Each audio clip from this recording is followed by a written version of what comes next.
Okay, we get this question all the time, and the best way to do it is just to show, okay? So the question goes something like this. I just saw an interview, I just read an article about Greg Nicotero and the Junkyard Bruce restore that they did for the museum in Hollywood Museum. And where he says he worked with Joe Alves and all this, and he did, and California he did, and he's saying this is the best, most accurate Jaws possible because it came right from the molds, and he's right. 100% truth, he's 100% dead on. And then people say, well, how come it doesn't look like Bruce the shark from the movie? How come it looks so different?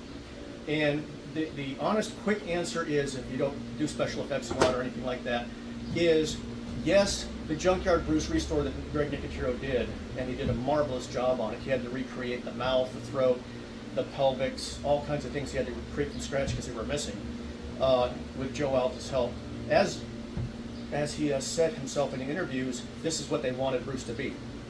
And they are working from a casting, the last surviving casting from the molds from the movie over 50 years ago. So all that's true. He did a wonderful job. However, a direct casting is not the same as a big foam rubber, hundreds and hundreds of pounds of foam rubber skin in seawater.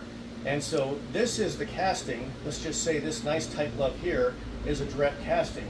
It's nice and tight and form-free. And this is what happens when you put a rubber skin from 50 years ago, over 50 years ago, a new product actually in the water, because that stuff soaks up water like a sponge, and every time it moves, it has a very, very poor return memory. So you get all these wrinkles, and the wrinkles are breakdown, and the breakdown swells up, and you end up with this. This is the Jaws you're used to, and the Jaws that we make and recreate for fans to have on their shelves. This is a direct casting.